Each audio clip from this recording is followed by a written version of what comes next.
Et alors, c'est le jour de la fête. Mais quelqu'un dit dans la parole de Dieu, si c'est pour cette vie seulement que nous espérons en Christ, nous sommes les plus à plaindre de tous les hommes. Ce sont des paroles de l'apôtre Paul, quand il a écrit aux Corinthiens, au premier chapitre, première lettre, au chapitre 15, verset 19. Si c'est pour cette vie seulement que nous espérons en Christ, nous sommes les plus à plaindre de tous les hommes. Je ne sais pas vous, mais parfois il me semble que la vie, en quelques moments, elle est hors de contrôle. On pense parfois que les choses sont hors de contrôle. J'ai déjà me senti plusieurs fois comme ça. Mais là, ce texte que nous sommes en train de lire est le texte du Nouveau Testament pour l'excellence sur la résurrection.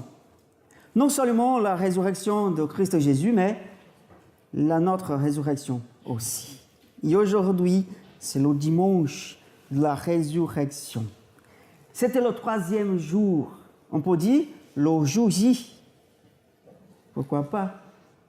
Alors avant-hier, vendredi soir, nous étions là. Nous nous souvenons de la mort de Jésus en tant qu'agneau de Dieu qui enlève le péché du monde. Et aujourd'hui, dimanche, nous célébrons également la résurrection. Nous célébrons la mort de la mort. Qu'avec sa résurrection, Jésus a vaincu définitivement la mort. Par contre, l'apôtre Paul dit, si c'est seulement pour cette vie que nous espérons en Christ, nous sommes les plus malheureux. Nous sommes les plus misérables. Et quand nous regardons le Nouveau Testament et la Pâque de Jésus, nous comprenons qu'il y a deux Pâques. Deux Pâques. La Pâque de Moïse et la Pâque de Jésus. Mais nous célébrons aujourd'hui pas la Pâque de Moïse, pas la Pâque juive. Nous célébrons aujourd'hui la Pâque de notre Seigneur Jésus-Christ, la Pâque de Dieu. Alors, la Pâque de Moïse parle de cette délivrance en Égypte. On connaît bien cette histoire. Lorsque le peuple d'Israël avait asservi en Égypte, il est délivré par Dieu, par sa main puissante. Et que le jugement de Dieu frappe l'Égypte. Il sauve la vie de ceux dont les portes, les fenêtres sont couvertes par le sang d'agneau. Et ce peuple-là, alors, ils s'iront ensuite dans un nouveau pays. Quittent le pays de l'esclavage, s'iront alors à Canaan, la terre promise qu'on connaît bien. Le pays de la liberté, s'iront dans un nouveau paradis.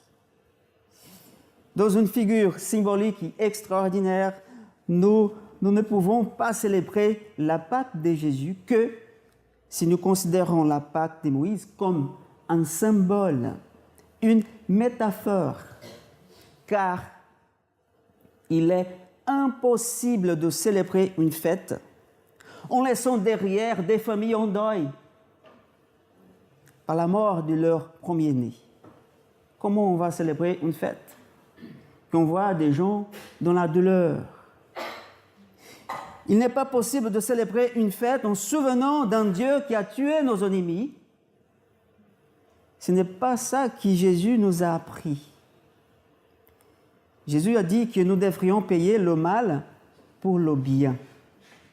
Ne pas nous laisser vaincre par le mal. Il a dit que nous devrions donner l'autre joue.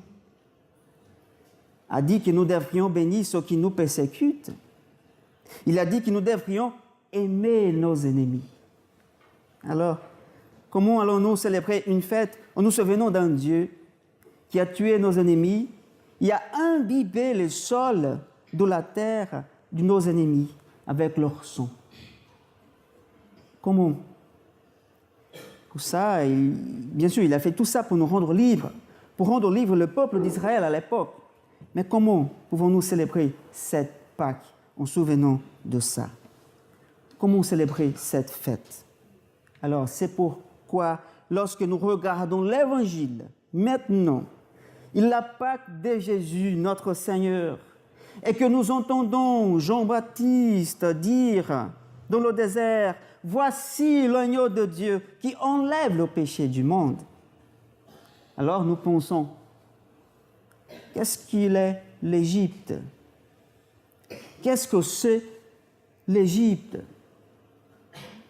Et nous lisons dans la parole de Dieu que la délivrance que Jésus opère est bien plus grande que cette libération-là, historique, sociale, politique, illimitée dans le temps. Ce n'est pas une libération qui apporte une bénédiction circonstancielle pour cette vie, dans ce moment-là. Ceci ne parle pas de quelque chose qui s'épuise ici, maintenant, est beaucoup plus grand, parce que notre esclavage n'est pas un esclavage des circonstances physiques. Notre esclavage est pour cette vie, aujourd'hui, ce monde. Notre gros problème est cette vie, cet ordre, cette ère, le monde tel qu'il est, nous, tels comme nous sommes. C'est ça notre problème. Notre esclavage est ce que l'apôtre dit au Romains 7, 19. « Misérable que je suis. Le bien que je veux faire, je ne le fais pas. Le mal que je ne veux pas, je le fais.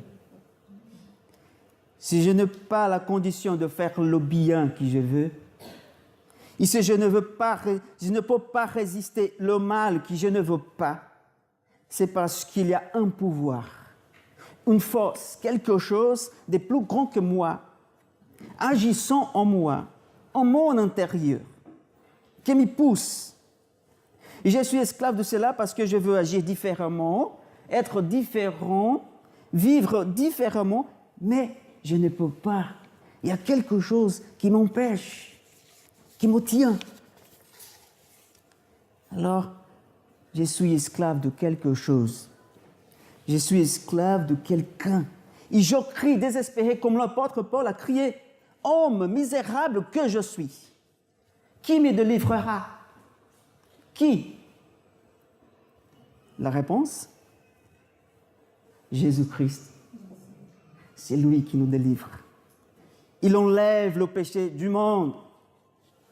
Et si je veux faire le bien et que je ne le fais pas, et si je ne veux pas faire le mal et je le fais, je vois, mes frères et sœurs, qu'il y a quelque chose qui agit en moi.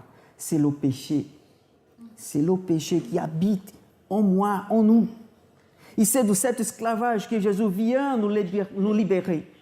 C'est de cet esclavage qui conduit l'apôtre Paul à dire « Misérable homme que je suis !» Qui va me délivrer de ce corps mortel? Qui va me sauver de cette habitation mortelle?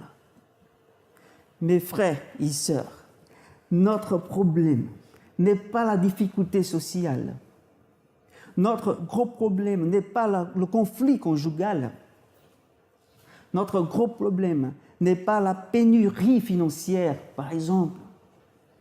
Ce n'est pas aussi la maladie. Là, ce sont tous des symptômes, des choses de la vie. Savez-vous quel est notre gros problème? C'est la mort. C'est la mort.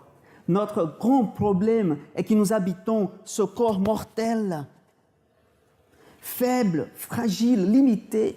Et tant que ce corps mortel ne se revêt pas de l'immortalité, tant que ce corps corruptible, comme dit Paul, ne se revêt pas de l'incorruptibilité, tant que la mort n'est pas vaincue, nous agonisons. C'est ça que Paul a dit. Nous agonisons dans la vie. Nous murmurons. Nous espérons toujours plus. Alors c'est de cet esclavage que Paul parle ici. Il parle de ça, de cet esclavage. Et la Sainte Bible aussi, elle parle de cet esclavage. C'est aussi de cet esclavage que l'évangile de Dieu nous annonce. C'est de cette libération que Jésus nous apporte. Nous agonisons. Et Paul a également dit que toute la création gémit. Et nous aussi, nous gémissons. La création entière gémit en attendant la manifestation des fils de Dieu. Nous, vous, moi. La création entière, elle est gémie. En attendant cette manifestation. La rédemption de notre corps. Alors, si nous espérons en Christ uniquement pour cette vie, nous sommes les plus misérables, les plus à plaindre de tous les hommes. Mais quelqu'un peut dire, mais pasteur, tu ne sais pas que pour quelqu'un qui vit la pénurie, l'agonie, pour quelqu'un qui vit la douleur d'un corps malade, pour quelqu'un qui vit la destruction de leur maison, pour quelqu'un qui vit l'agonie de voir un fils ou une fille sur le mauvais chemin, ne sais pas-tu que là, c'est la plus grande bénédiction attendue, on attend ça, la solution de tout cela. Oui, je sais. Parce que tout cela nous fait souffrir, nous fait pleurer aussi. Je sais que c'est douloureux, tout cela. Je sais bien. Je passe aussi des afflictions comme ça. Mais je sais aussi que tout cela ne suffit pas devant de ce que Dieu nous apporte en Jésus-Christ. Ce n'est pas simplement ce dont parle le tombeau vide. Il est vide. Parce que si c'est juste cela, pour les choses de cette vie, nous diminuons Jésus. Nous ne célébrons pas une Pâque juive. Nous parlons de la victoire sur la mort. Nous parlons ici de la victoire sur notre finitude humaine. C'est ce dont parle la résurrection. La victoire complète, définitive, pleine. J'aime beaucoup ce que dit C.S. Lewis. Il a dit, si je perçois en moi des désirs ardents que rien dans ce monde, dans cette vie, n'est pas capable de me satisfaire, ne sera-t-il pas vrai que j'ai été créé par un autre monde et une autre vie? Oui, c'est la réponse. Nous avons été créés pour un autre monde, pas celui-là seulement. Nous avons été créés pour une autre vie. Et la Bible appelle cet autre monde nouveau ciel et nouvelle terre. La Bible aussi, elle appelle cette autre vie, vie éternelle. Mais Paul aussi dit que nous ne savons pas ce qui sont le nouveau ciel, la nouvelle vie, ni même l'éternité. Parce qu'il a dit en Corinthiens 13, « Aujourd'hui, nous voyons au moyen d'un miroir, d'une manière peu claire. Mais alors, nous verrons face à face. Et aujourd'hui, je connais partiellement. Mais alors, je connaîtrai complètement, tout comme j'ai été connu. » C'est comme ça la vie. On voit partiellement, de manière peu claire, mais un jour, on verra tout comme il est, parce qu'on va voir comme Dieu le voit. C'est la raison pour laquelle nous agonisons. Et pourquoi l'être humain manque quelque chose en lui. C'est pourquoi nous aspirons à quelque chose de plus, tout le temps. Nous voulons plus. Mais en Ecclésiaste 3:11, la Bible dit que Dieu a mis l'éternité dans le cœur de l'homme. Il a mis ce désir d'aspiration, d'aspirer le futur, l'avenir. Et l'homme, nous, en tant qu'hommes, nous voulons plus, nous voulons l'éternité, nous voulons la plénitude, nous voulons la perfection, nous voulons la divinité. Et c'est ce que nous désirons ardemment, c'est ça. Car c'est pour cela que nous avons été créés, pour l'éternité. C'est pourquoi Paul dit, si c'est seulement pour cette vie, c'est peu. Si notre espérance en Christ, c'est seulement pour cette vie, c'est peu. Jésus a beaucoup plus pour nous. Ici n'est pas notre atterrissage final. Vous savez bien ça. Mais parfois, on vit comme ça. On vit comme si on va rester là tout le temps, à jamais. Personne ne va mourir. Mais nous attendons la résurrection, la nôtre.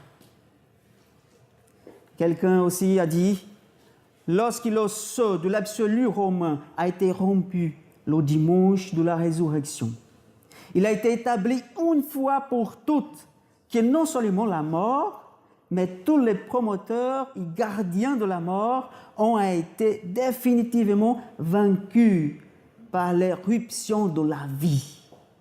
L'éruption de la vie. Jésus-Christ est vivant. Il est sorti de ce tombeau-là.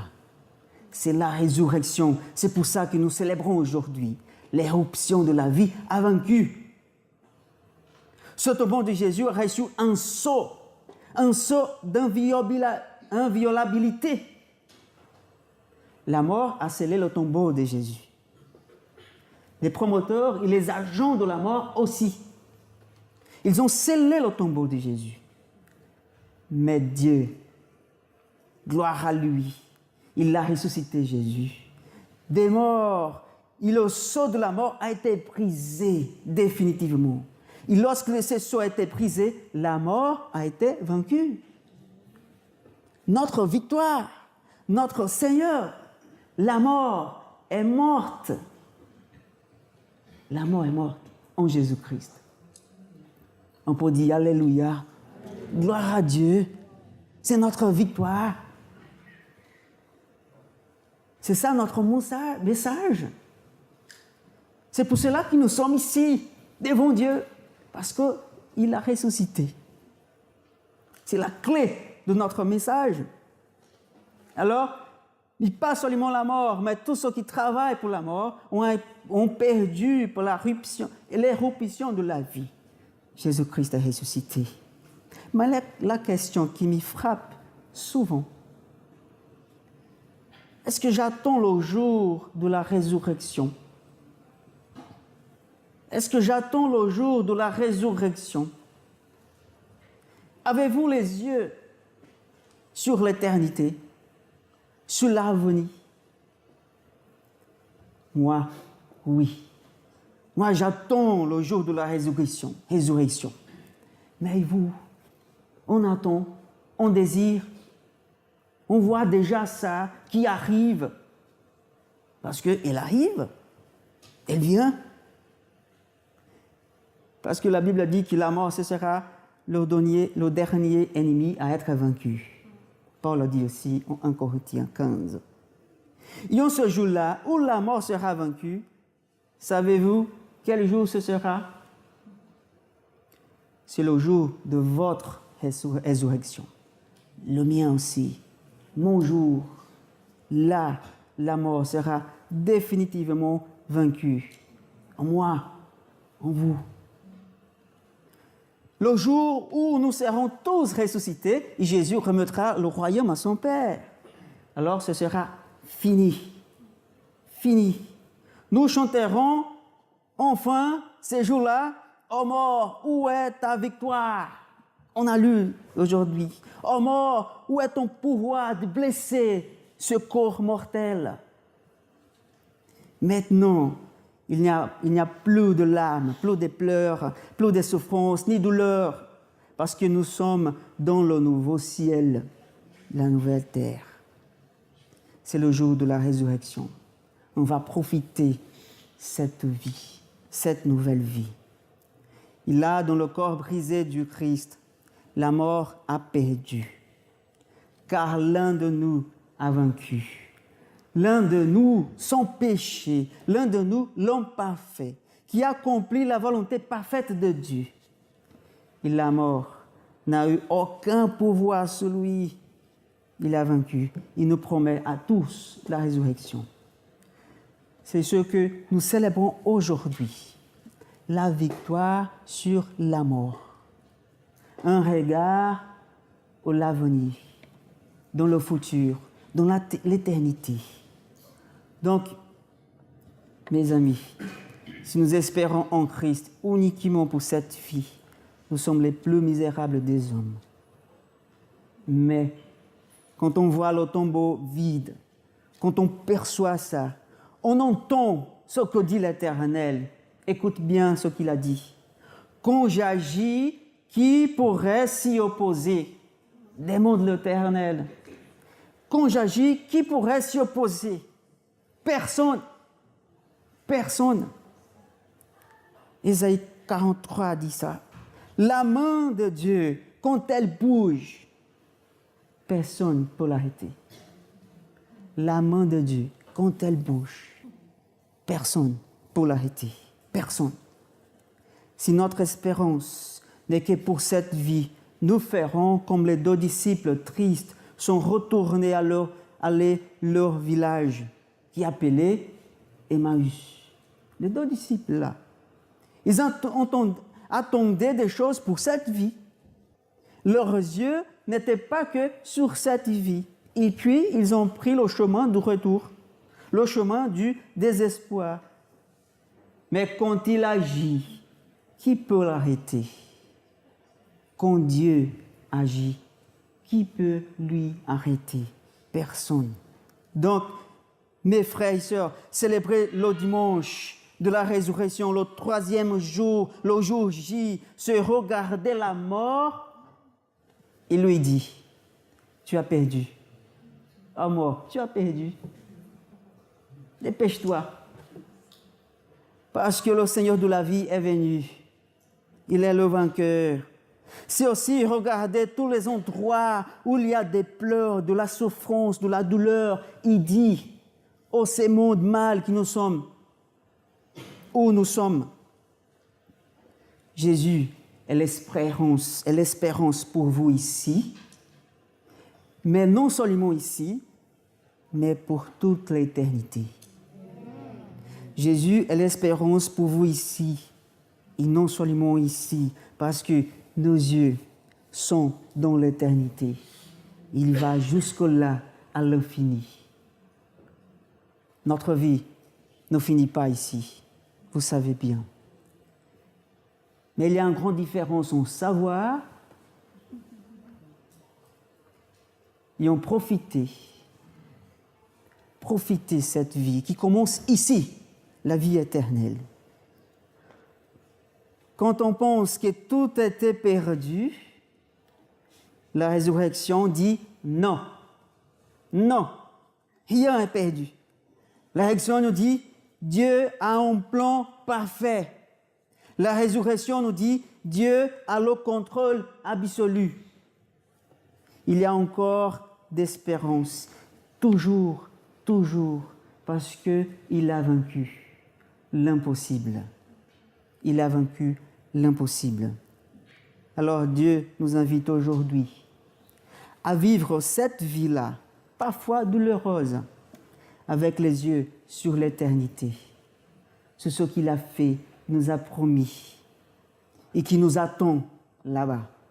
Dieu nous invite à placer notre espérance non pas dans cette vie passagère, fragile, limitée, mais dans le Seigneur de la vie, de l'éruption de la vie. Dieu nous invite à célébrer le Seigneur qui a vaincu, Jésus-Christ, notre Seigneur. Car il a vaincu.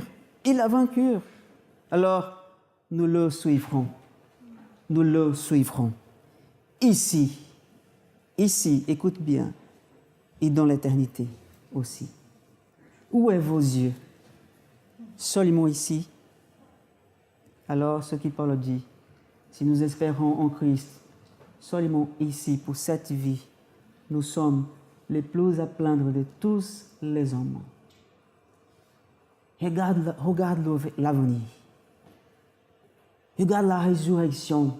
C'est pour vous aussi. C'est pour nous tous.